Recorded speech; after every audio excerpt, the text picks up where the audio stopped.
नमस्कार, मैं सचिन कौशिक। आप देख रहे हैं सिटी तहलका।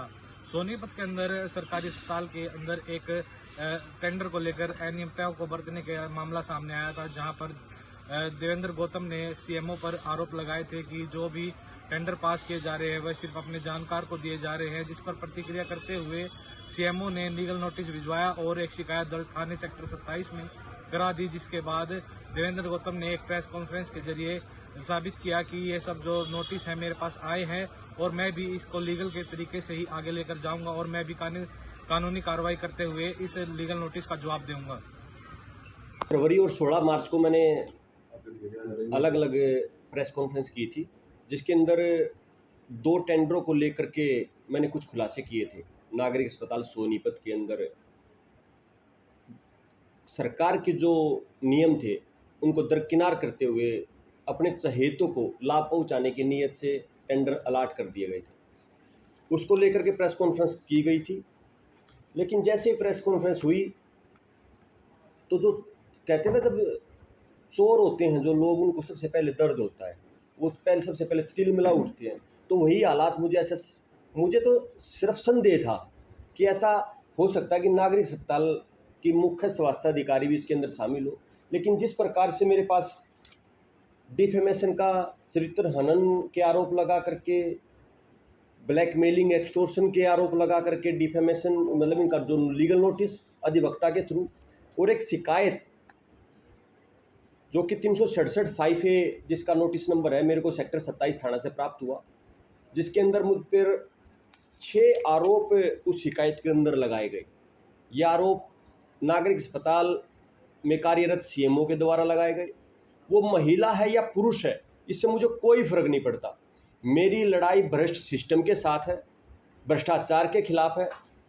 वो महिला है या पुरुष है ये वो बाद में है, लेकिन संवैधानिक पद के ऊपर बैठ करके आप महिला कार्ड खेलते हुए और मेरी आवाज़ को, जनता के पैसे की हो रही लूट को रोकने के लिए, दबाने के लिए इस प्रकार के हथकंडे अपना रही हैं, तो ये शर्मनाक है।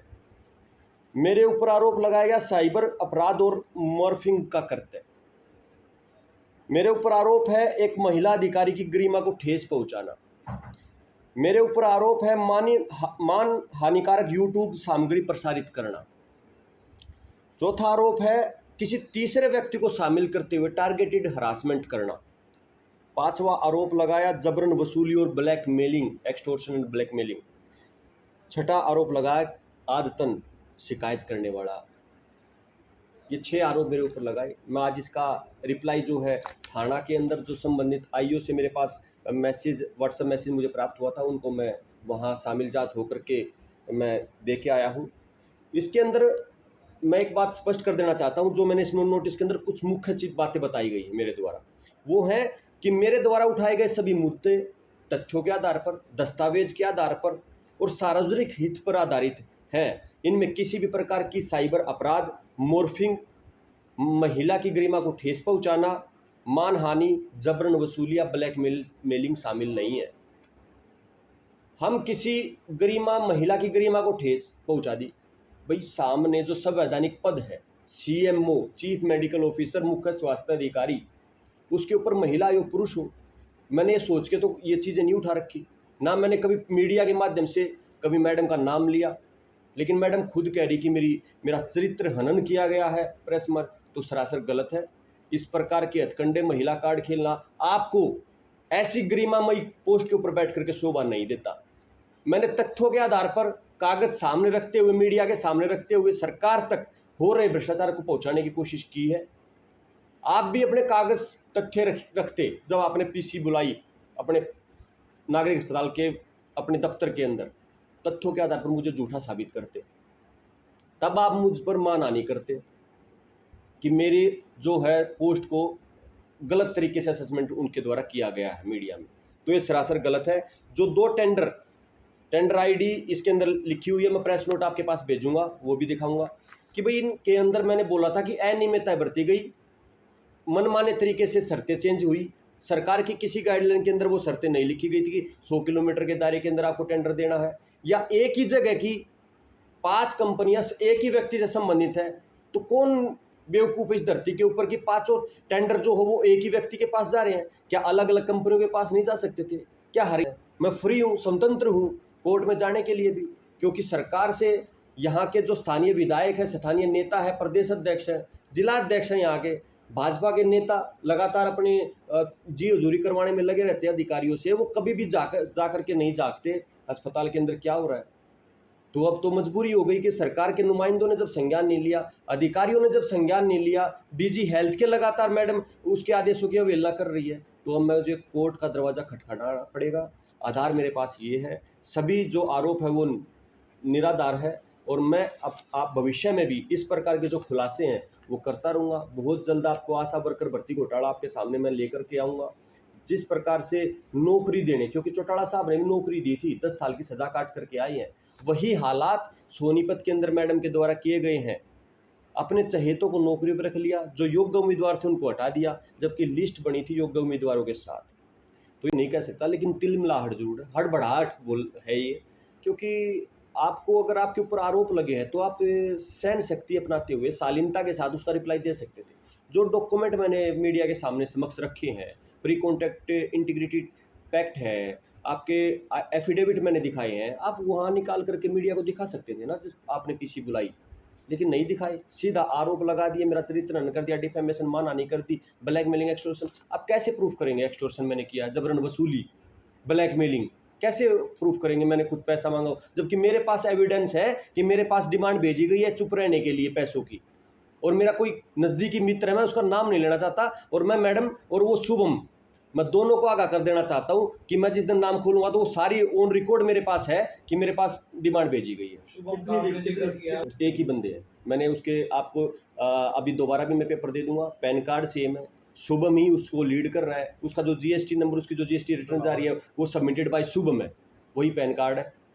लेकिन मैडम जिस कंपनी को मैडम ने बोला कि टेक्निकल, उससे हमने जिसको उसमें कोरम में फिट नहीं बैठती थी उसको रिजेक्ट कर दिया। मैं ये कह रहा हूँ कि जो company Albania life care, Orthotech surgical, और अपना एक कंपनी और थी, अभी मैं नाम उसका भी आपके प्रेस नोट के माध्यम भेजूँगा, उनके भी डॉक्यूमेंट अपलोड नहीं है, ईएमडी तक की अपलोड नहीं है।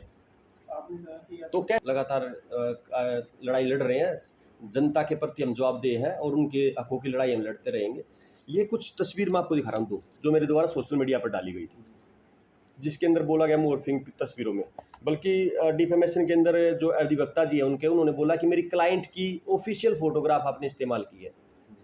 तो आप इसके अंदर देख सकते हैं जो महिला है वो कहीं से भी मैडम सीएमओ नहीं है, ये फोटोज लग रही है, ये आज प्रतीकात्मक फोटोज हैं, ये जो दिखाने के लिए कि भ्रष्टाचार का जो स्वरूप नागरिक अस्पताल के अंदर है उसको दिखाने के लिए ये प्रतीकात्मक तस्वीरें बनाई गई हैं, दिखाने के लिए भ्रष्टाचार हो रहा है।